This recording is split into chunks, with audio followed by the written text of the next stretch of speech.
Hello, everybody. Welcome to the Deep Focus Show. I'm joined here with Tom. Hi, Tom. Hello.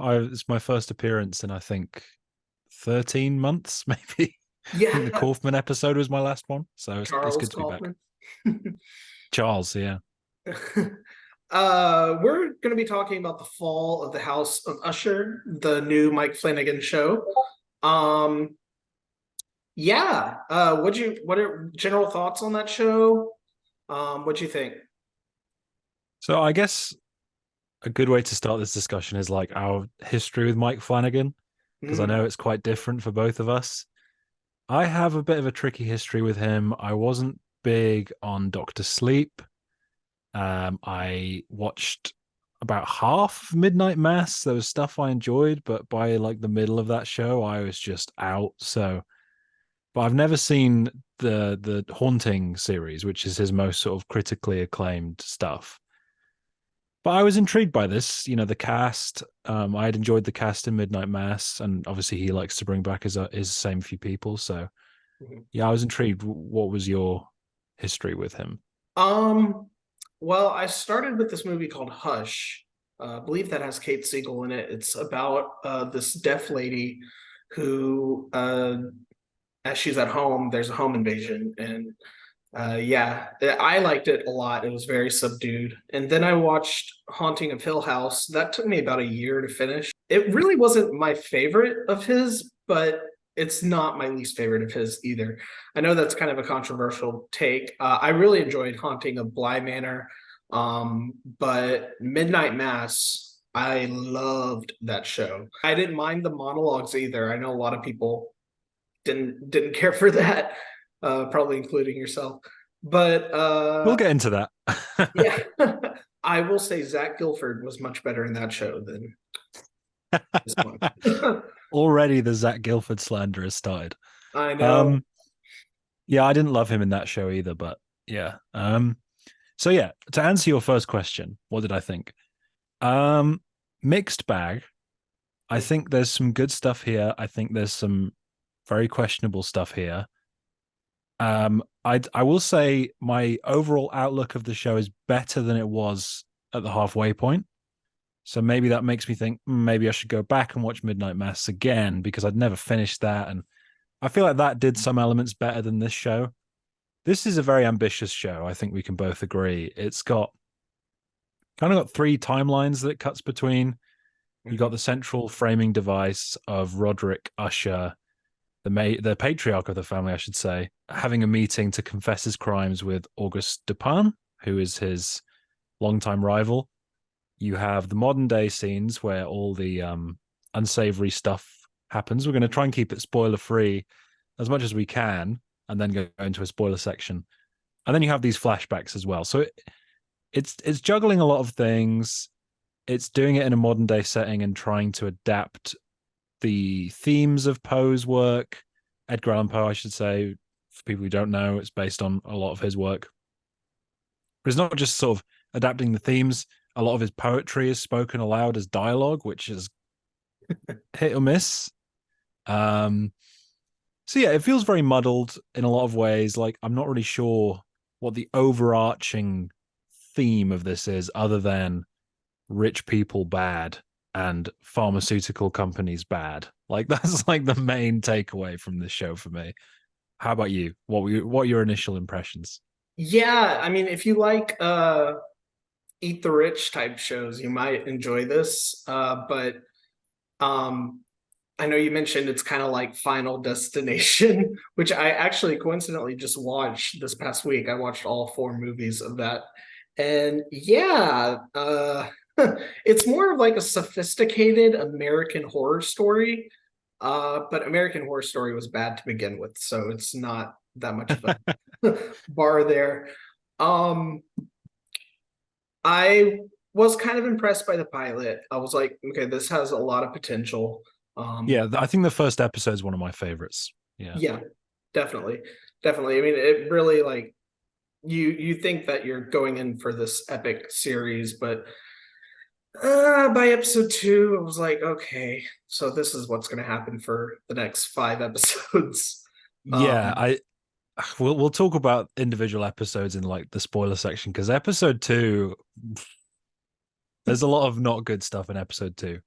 But yeah, I guess while we're in not spoilers, we could talk like generally because I know that we both feel like each timeline section, whatever you want to call it, has is like a differing level of quality, right?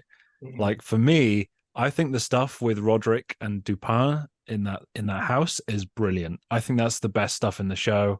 Their conversations, the dialogue is great. All the best monologues in the show are in that. It helps that Bruce Greenwood and Carl Lumley give two of the best performances in the show. So their scenes are just great. Like they have great chemistry. There's some really like I think we could just talk about Bruce Greenwood. Like his performance is so good.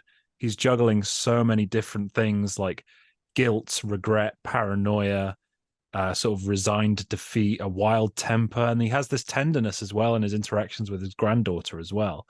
So he is such he gives so much to this character that I'm not convinced would have been that great, without his excellent performance.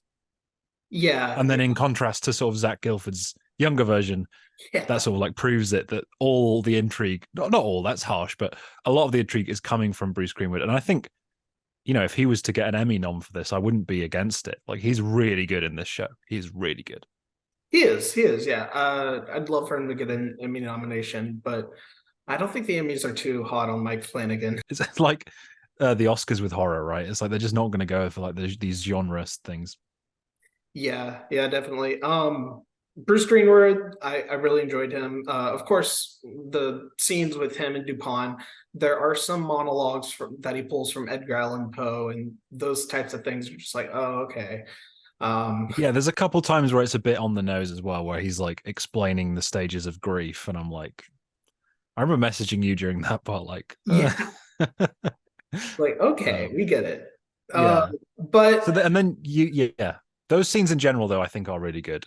mhm, definitely, especially in those scenes, there are a couple of Mike Flanagan moments where the horror really kicks in. Like you'll see like a shadowy figure right behind Dupont as he's talking to him, and you're trying to piece everything together. But Yeah, it almost makes me wish that he would have just made like a 90-minute film adaptation of the actual text, the Fall of the House of Usher, which is what that part is basically. Just two people talking and a guy sort of just talking about his regrets. And if that was just what it was, it would have been better, I think. But by like showing everything play by play, I don't know. mhm. And then you have the modern day stuff, right? Which is him sort of recounting what happened. I don't want to go into spoilers yet, but he's recounting what happened in his life that has led him to that point. And this takes up probably, would you say like 60% of the show? I'd say It's like so. over half. Yeah. So this is like the bulk of it. And It's it's all hit from and his miss. point of view, for some Yeah. reason, even though he wasn't there to see the actual characters. But apparently he knows what happened. So Yeah. He knows exactly what happened. Yeah. It's really because it's framed as him like telling a story to Dupin. And mhm. yeah, I don't know. But the modern day stuff, there is some cool stuff there, which we'll get into. But I think that is too broad to like judge as one thing like you can with the other two, because there's so much of the story there. Right. And I know we're both gonna have some opinions on the flashbacks in the show. Well, I liked Annabelle Lee, his former wife. She was pretty good. Zach Gilford, Yeah, and it's good to have that sort of moral compass, I suppose. Yeah. yeah, and you really don't get that a lot in this show. There's probably like Although, three good characters. yeah, um you have Roderick sort of read the Annabelle Lee poem out loud like three times in the show, and it's like, okay, like I get it. Yeah. It's like I think it would be more effective if he would have just saved the poetry and just invoked the themes and the ideas of Poe's work. I think would have been better. But yeah, Definitely. you mentioned like the characters. I think that's the biggest flaw with the show. Like I said to you, it's like somebody watched Succession and didn't understand Succession. Like most of them don't have redeeming qualities. and that just isn't fun to watch because none of them are like love to hate either. They're Yeah, just sort of like hate to hate. And it's like, I don't know, it's tough. it is. Like I get what he's trying to do, but I really just I found that watching the show quite drab at times because there's nobody to connect to, really. Mhm. I think one of the six children I enjoyed the I'm blanking on his name. The one who Leo? Leo, yes. Yeah. He was decent. He was decent. Um But yeah, again, can't really go into spoilers, but yeah, I think there are some good episodes. Like we mentioned, the pilot's good. I think episodes 5 and 6 are both good as well. And you mentioned the horror. I think the horror in the show is good.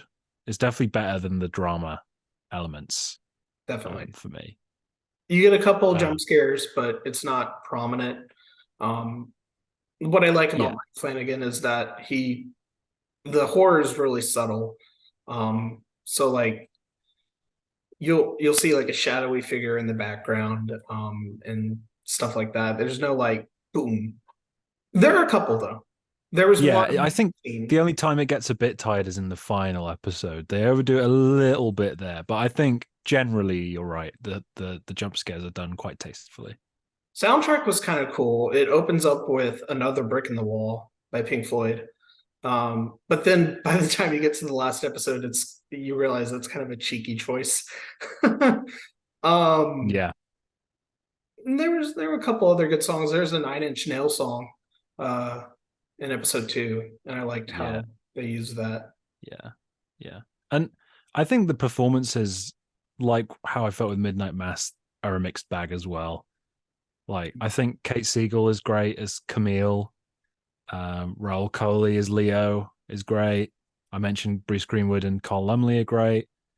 Ruth Codd as Juno is like a really refreshing, sort of charismatic, like likable presence, which you don't really get in the rest of the show. And I thought it was great seeing Mark Hamill as Arthur Pym as well. I thought he was really good. And then the actors that I didn't like throughout, like Tania Miller as Victorine and Samantha Sloyan as Tammy, in their sort of highlight episodes, they're really able to shine, I think. Where maybe before then I was not convinced by their performances. But yeah, again, there's episodes 5 and 6. They do really well. And I mentioned Zach Gilford. Like, he's really miscast in this. Yeah, and his hair, I did not like his wig. It was so He phony. talks like this all the time. He talks like this in every single scene. And it's like, oh my God. um, and then you get two versions of Madeline Usher. I wasn't really keen on either of them. Particularly like Mary McDonnell, who I know is like a respected actress as the older Madeline. Yeah, she wasn't that compelling for me, and Henry Thomas really like overacting a lot, especially by the end. Yeah, yeah, definitely. Um, and some of Zach Gilford's character, I just did not understand his motivations, especially by the end of because he makes a choice at the end of the season, and it just seems so unlike his character, from the beginning. I'll tell you what choice he makes later whenever we get into spoilers, but it's like, huh, it was interesting. Yeah, there's like this implied thing with him and Madeline that she is the one like leading him along, but then it's like not really enough of that. Like they don't really, yeah, they don't commit to anything, which is a big problem with a lot of this show. But yeah, for me, I think it's an okay show. I think there are some really great moments of horror and gore, which we'll get to in spoilers. I'm excited to talk about that stuff because that was my favorite stuff was the horror stuff. I think Bruce Greenwood is fantastic. Um, there are some other really good supporting roles, but it just feels like a bit of a misfire overall because of trying to do so much. And my big problem with Mike Flanagan is that he has this obsession with doing dialogue heavy shows. And I don't really like his dialogue that much, which is kind of a big problem. But yeah, there are some positives to take out of it, and it's kind of made me want to reevaluate Midnight Mass because I feel like that was better than this, even from the small bits I watched. You didn't make it So to episode 5, which is the best yeah, episode of Midnight Mass. I'll have to go back to that. But I'm going to go 3 out of 5 for the fall of the House of Usher. I would probably go 3 out of 5, almost a 3.5. But I pretty much agree with all of your points. It's just it's trying to do too much at once, and it just kind of fails. And by the end of the season, I was like, that's it. Um, Yeah, I think we're gonna have a good chat about the ending when we when we get there. Um, so do you want to do spoilers? sure, yeah, let's go. Spoiler warning on the Deep Focus Halloween special. So the goriest episode, I think, is episode 2, definitely. Well, By yeah, we should start with episode 2 because episode 1 there isn't really much to say. It's basically setting everything up. Mhm. But I think it's good. I think it's there's some really good sort of dialogue in that, and I like the character interactions because that's the only time you here we go. You find out in the first 5 minutes that all of the children die by the end of the show, which is an interesting choice to sort of just let you know that from the off. Um, it, I don't know how you felt about that. Did you feel that sort of removed tension, or were you okay with that choice? Um, I did kind of feel like it removed tension a little bit. I mean, I wasn't sure after episode 1 how they were. I didn't realize that they were going to make each episode a central character in their death, and maybe if they framed it a little bit differently, it would have been better. Um, I would have liked some kind of mystery element because, like, at the start of every episode, then after episode 1, the first like 10 minutes, you get a lot of time spent with one of the children. They either plan to do something that they shouldn't do, or something spooky happens. And then you basically, okay, this guy's going to die by the end yeah, of the episode. And then it basically, the episode's quality hinges on how good the death is. Because if the death is really cool, this is why I think is like Final Destination, right? Like you judge those films on like how fun and cool the deaths are. Like the end, for example, episode 5 and 6 are so good because the deaths are so brutal. But then like episode 3 and 4, which were two of the more interesting characters, very like nothing deaths, I thought. So how would you yeah. have So felt if like the characters died at a different order than they did? So like if Leo's character died first and then the youngest child died like on episode 5 or something, would that have been better? Maybe because they yeah, I saved get. two of the worst characters like on episode 5 and 6, which Yeah, and Frederick is 7, right? As well, Henry Thomas's character. yep, Um, so yeah, I get what you mean, but I think what they were going for was that because the last two are Tammy and Frederick, right? I And believe then so. like I think Tammy is then like, oh yeah, it's fine. They just got rid of the bastards. They won't get rid of the legitimate kids. And I'm like, okay, I see what you're doing there. Like they give themselves this delusion that they're going to be fine because they're the most privileged of all of them, basically, which is a high bar. That's a high bar to clear. But yeah, I don't know. I would have liked more of Leo and more of Camille, mainly because Kate Siegel is great and her performance is like. I saw one of the top letterbox reviews is like Kate Siegel serving cunt girl boss vibes in every role she's in. And I'm like, I mean, yeah, she's great, and I think Raul Coley as well is like really really good in this, and he's like the only one with a shred of empathy of the kids. When I forget his name, the first one who died, Perry, Perry, Harry. yeah, he's the only one that has any sort of guilt or reaction to it, and that was interesting in itself. But I love the like, scene with Carlo Gugino.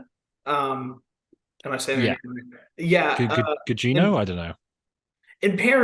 Perry, right before he dies, and she's in the mask and laying on the bed, and just sort In of, episode 2, yeah, yeah. yeah, that was really interesting. In episode 1, there's a really good jump scare. After Bruce Greenwood attended one of the funerals, and he sees like this jester inside of a car and passes out, and Then you find out what that is in reference to much later on. Yeah. Mhm. I So I actually thought the end of the first episode's great, where he like collapses and then he's like looking at the Raven. It's in the trailer, I think, where he's like yeah. collapses and looking at the Raven. He's like, "It's time." Like that was a great ending to the first episode because I was like, "Okay, I'm in." Like it had me hooked. And then episode two is kind of the problem child. But yeah, sorry, what were you gonna say? No, I definitely agree. Um, and it's really interesting that four of these characters are different women. So like Mm, Roderick, he's yeah. fascinating, And he especially. has a wife, a new wife as well, with no children with as well. So it's his fifth. Well, so he had a wife, and then what, like three illegitimate children or four illegitimate children, and then another wife. He makes a choice by the end of the season. Zach Guilford does, with I guess this like this she's kind of like a fairy. I don't know. It's very folklore.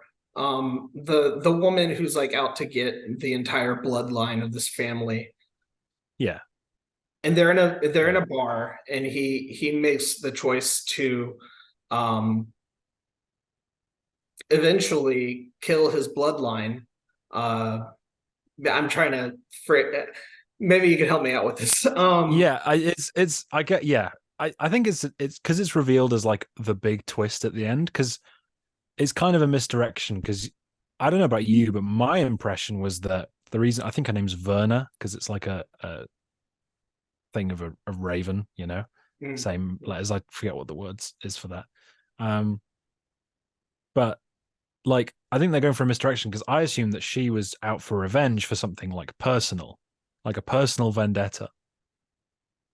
But then it's just revealed at the end that she's like some kind of satanic being. Reaper or something. Yeah. Yeah, yeah. And she was just like, "Oh yeah, you can have this success, but your kids will die when you're like in your 70s, And and it all of was them will die Roderick one who made after that each other." choice. Madeline Yeah, is like she's hesitant at first, but you would think that Madeline would make the choice to give up the entire bloodline, but um no, it was Roderick. And it's really weird because for like 6 episodes, you're led to believe that Roderick is the good guy at first, because Dupont is trying to sue the pharmaceutical company that he works for. And he works for them because, well, there's another flashback that we didn't mention at the beginning of yeah. him and his sister, and his mom is like super sick, and she's like, Oh "Don't, yeah. yeah, don't go to the neighbor who apparently was their father, I think." Yeah. I'm kind of forgetting this to be honest. It was in episode one, but I vaguely remember what you mean. Yeah, Mhm. And so they have kind of close ties with the pharmaceutical company. That's why Roderick ends up working there. And he meets Dupont. Dupont wants to take them down because of this medication that's not safe, apparently, called ligadone. it feels like they didn't really. I get what you mean. Like it when you meet Roderick at the start, and this is why I love those scenes so much with him and Dupin when he's like confessing, Mhm. is because you get that sense of guilt and you're just wondering like, what the fuck did this guy do? And it's like the only thing that's keeping those flashbacks engaging. But once you get there, it does just feel like he's just like snapped and like just changed his mind about what he wants his life to be, and it's not very satisfying. And like I said, it's just it isn't very satisfying that Werner at the end is just the Grim Reaper. You know, it's like I don't know. It seemed like it could have been something more interesting than that. Maybe it could have been like something related to what he did, but it's just like sort of a separate entity that's just sort of like is Vern and was you know there whenever all the children died too. Um, yeah, and it's like the whole thing at the end is like oh Roderick, look how many people you killed, and then she makes like corpses fall from the sky. It's oh, like this that was really kind of cool. cool. Yeah, it was a cool image, but it's like, what are you talking about? You were going to do this anyway. You were going to do this if he killed 0 people because that was the agreement. Like it's so weird. Like the character of Werner is not defined very well, and the ending is not satisfying because there is a sense of like justice, but it isn't justice. It's just the end of a deal that they made, you know. And if he would have just had a legitimate business and just been fine and like made legitimate drugs and helped people, he still would have had all his family killed because that's what the deal was. Yep, yep. When they made that choice to kill their boss, um, Yeah, that was like, we're just talking about the finale now, basically. But yeah, yeah. They break him up inside of this abandoned bar or whatever. I don't know. They suffocate him. Um, and that's why another brick in the wall was playing in the pilot. yeah, which is a bit wild. Yeah. But yeah, I don't know. That like I get that Flanagan was trying to have a sense of mystery carrying you through each episode, but again, I think it would be more interesting to have the mystery be the deaths rather than, and the fact that all the kids are so insufferable and so indifferent to each other's deaths, there isn't really a sense of paranoia. I don't know if you felt this. Like by Yeah. like episode 4, there should have been like, shit, all my siblings are dying. I need to like leave town or something, like there's just none of that because they're I all feel just like there was so, more paranoia in like who is the mole. Because yeah, when they're all dying. Like, yeah, not like why are my siblings dying, just like who is the one who rat out our company, which you find mm, out was nobody. DuPont yeah, made it up. yeah. And I don't know, I feel like the finale is one of the weaker episodes just because I think some of the payoffs don't really land.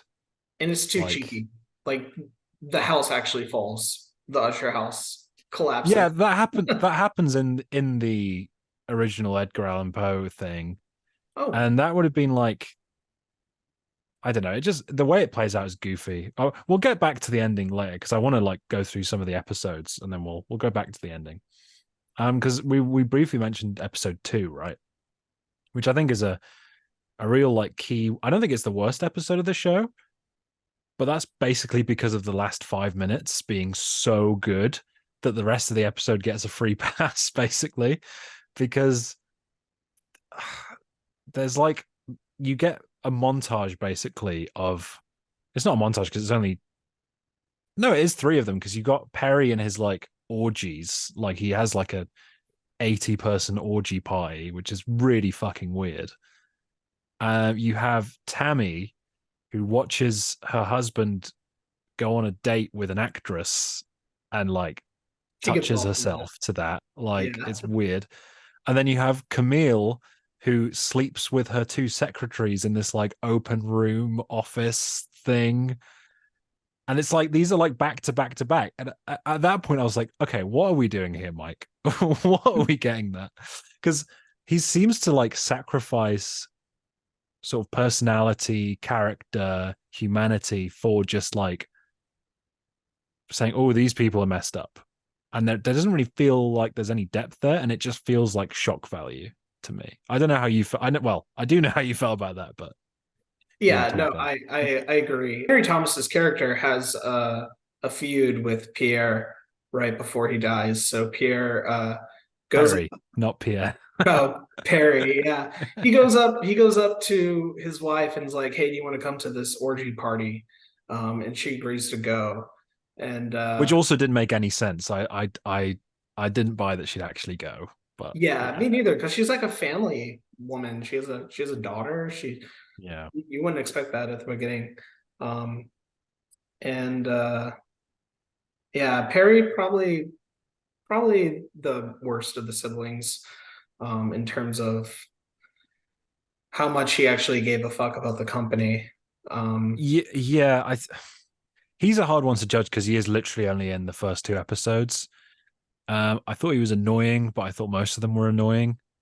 But it's like hitting on your brother's wife, like that's just it's just really weird. And if it wasn't for Werner being there, and like you mentioned that scene with them two, and she's on the bed, I think he probably would have like got with got with his wife. And it's like so weird. I don't know what Mike Flanagan was trying to get at with that, other than like, oh, look how depraved these people are, you know. Mhm.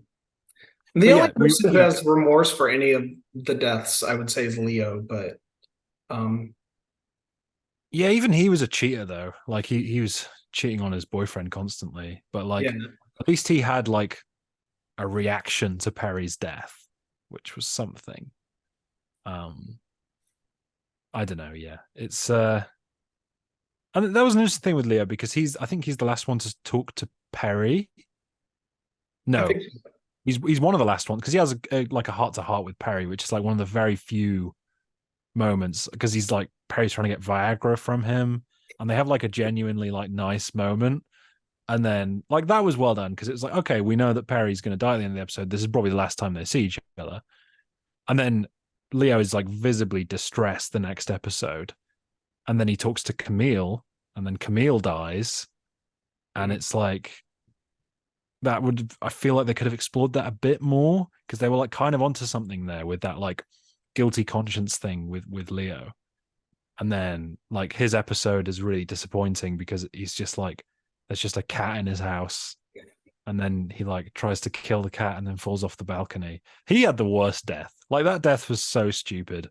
It Like he was. has like a toy Thor's hammer and he's like whacking the wall with it. It was kind of funny, but it was like it didn't really hit. Considering he was the character I liked the most out of them. Hmm. Yeah, yeah, it was pretty funny. I guess that's an Edgar Allan Poe adaptation. The episode was called The Black Cat. So, Mm. um, Yeah, but again, it's like just trying to overstuff it with references and like storylines that mirror Poe works. It just doesn't work. I think he should have just picked the lane. But do you yeah, want to like talk specifically about each death? Because I feel like that's some of the most fun stuff to talk about. sure. Because I hated Kate Siegel's death. so She, let's go in order. Let's go in order. So we had Perry's death in episode 2, mhm, which was brilliant. That was like episode 2 was kind of bad, and then the last 5 minutes are incredible. brutal, Um, brutal. yeah, so like Nine Inch Nails is playing, and then do you want to go ahead and explain what happens? I feel like you could do it justice. Yeah, so Perry wanted there to be an orgy at the time rain was going to fall. And then instead of rain, it's acid because it's an abandoned building. Um, it, she should have known that that building would be faulty, but and people are just burning up alive, and Yeah, all the bodies fall down and they're like squished together. It's so icky. it's quite unfortunate because it is like the best moment of just gore and like crazy. It's the most oh my god moment in the entire series, and it happens at the end of episode 2.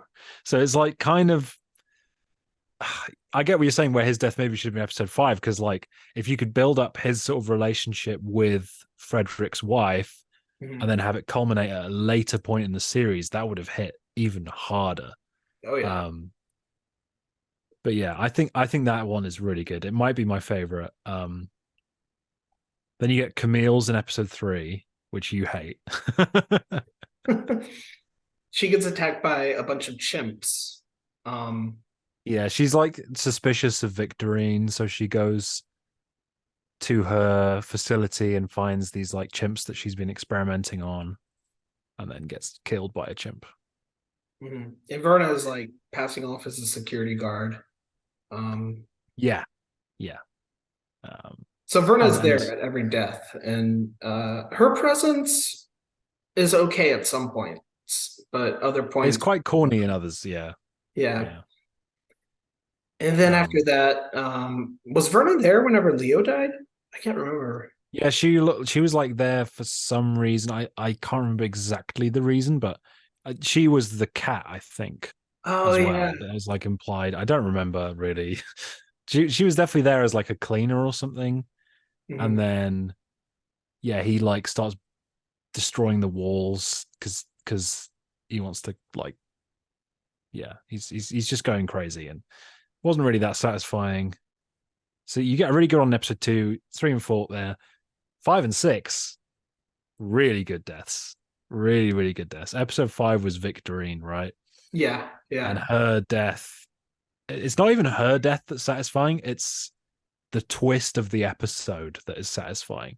Her I think if I girlfriend. had to pick one, episode 5 is probably my favorite Mhm. because you're led this one way and she's like hearing noises. And I think it would work really well on a rewatch, actually, knowing what's coming.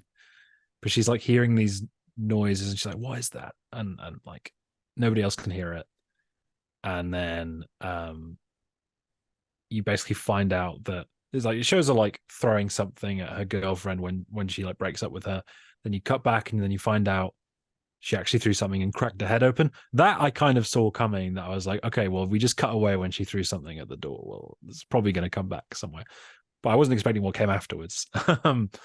So yeah, and then she cracks her girlfriend's head open, and then she like puts this like pacemaker thing she's been. Is it a pacemaker?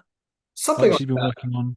Something like something to replace your heart. The episode is Yeah, it's called like Telltale Heart, which is also cheeky. Um, yeah, yeah, and then yeah, the end of the episode then. Um, and then she kills herself in front of Roderick. there's this great like moment where Roderick comes in and like you see the corpse with the beating heart, and it's like, oh my god, it's horrifying. Doreen. I think she's the favorite of Roderick's, but I wasn't sure. It did kind of seem like that. I think definitely Victorine is the most successful of the kids on her own, right? And I think there's like a bitterness between Tammy and Frederick because Tammy thinks Frederick's useless, and but he's going to be the heir to the company anyway. Um, whereas I don't think Victorine is that interested. I think she's more like doing her own thing and like yeah, I think you could definitely argue that, and I think the fact that Roderick witnesses it is the main thing though, right? Like yeah, and then Tammy, episode 6, our favorite character. I love she gets a public humiliation because she's doing this conference on one of her health supplements or something. And then there's a video of her weird sex life that gets shown to a full audience of people. She just has a mental That was breakdown. a fairly good payoff to That that like was, weird sexual dynamic. yeah. Yeah. And And then then, she throws something at Juno, oh yeah, yeah. thinking I it's thought that was Werner. And interesting. I thought Juno was dead, and I was like, no, the best character. Um, but we find out later that she's fine, and yeah. So then she goes home, And starts and breaking a bunch of glass because she's seeing Verna and she's kind of like freaking out about it.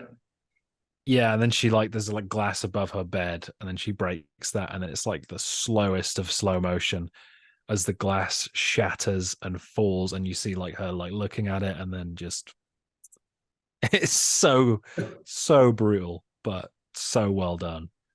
Um, again, the horror elements of the show, when they're done well, are exceptional, and Mhm. definitely the best thing about it. And then And yeah, then you get Henry Frederick. Thomas, Yeah, uh, he's doing some brutal things to his wife, who is like in a coma because she was in the acid accident in episode 2. And he's just obliterating her and paralyzing her, I guess, with that drug or something.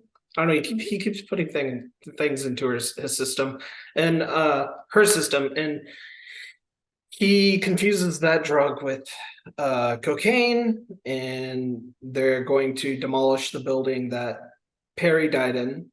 Um, and then he takes the cocaine while he's in there and gets paralyzed, and the building starts to collapse. And there's this pendulum that's yeah.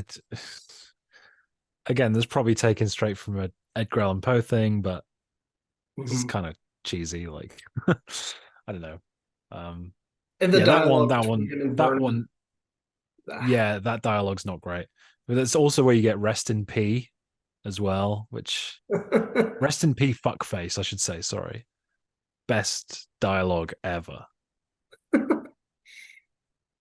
I think the problem with these deaths is that there isn't really an emotional heft to any of them because you're not made to care about the characters, Mhm. and it's like a catch-22 because that's not really like the intention of Mike Flanagan. They're not supposed to be likable, but then like, what's the point of showing us their deaths Yeah. like this? And then the I, final episode is Roderick's granddaughter, um, which was yeah, kind of sad because you think she's like texting him as they're talking, as he's talking with Dupont, but it's actually an AI kind of thing.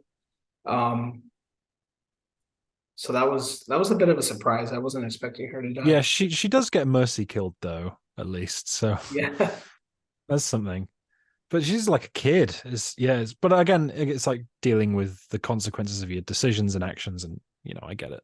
Mhm. Um, you get Madeline, who Roderick like takes her eyes, like poisons her, takes her eyes out, puts the pebbles in, like if she was a Greek goddess or something, and then she survives And somehow. Um, kills Roderick.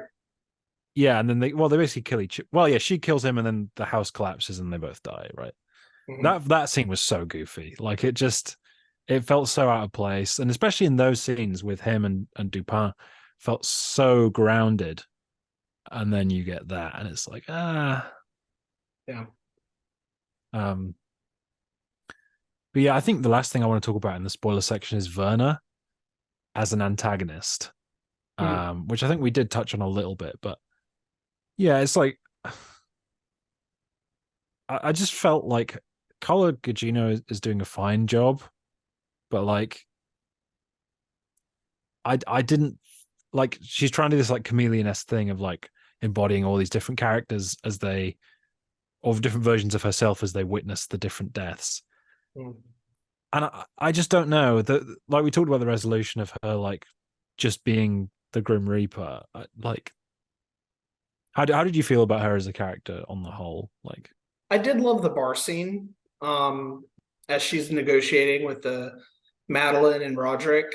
Um, I think she works well in that, but just the way she appears as the Grim Reaper towards all the children's death, I can take it or leave it. again, not to be a broken record, but I do think it would be more effective if there was some personal angle because the Mhm. fact that all those people died because of the drug seems irrelevant to her and like all the kids dying. So I don't know. It felt like a bit of a lazy way to end it. Mhm. And she also tries to attempt to make a deal with Roderick's assistant, and he kind of Oh, Pym. Yeah, Arthur yeah, Pym. Yeah. and he's like, no, no, I'm not going to take it. And I think she's a little bit happy about that. I did like that scene actually. Like I like that he's like what did he say? He's like oh I've never settled with anybody or I've never like had to Mhm. compromise or whatever it is and I'm not going to today. And I was like okay, like I like that. I buy that because he's like pretty old guy and he's like sticking to his way. He was a good character. He was. Mark Hamill does a really good job, like so unlike anything I've seen him in. That sort of really gruff, gravelly voice. And he's Really the only cool. one that gets consequences from the whole drug thing. He's Well, the yeah, only he's the one only one that to get doesn't die. arrested because Yeah. everyone else died. Yeah. um, yeah. So, and then the show ends with Dupin in the graveyard, and he like reads a poem, and then Mhm. Werner shows up and also Yep. reads a poem, and then it ends. It's like She puts okay. like piece or souvenirs of each of the characters onto their gravestones. Yeah, that was kind of interesting. Yeah, but there we go. That's the fall of the House of Usher. Long It's discussion, but yeah, it's my least favorite of Mike Flanagan. I don't know. Midnight Mass is my favorite, then Bly Manor, then Hill House, and then Fall of House of Usher. Maybe he will do better with Amazon because did that's you the see? last Did you Netflix. Is he doing more series? Is he? On Amazon Prime, I think he will, but not for Netflix. He's done with Netflix. Oh Did you yeah, see the there's Midnight there's Club? this scene uh in Fall of the House of Usher where they're scrolling through Netflix and then Yeah, James Game yeah. is there. Ah.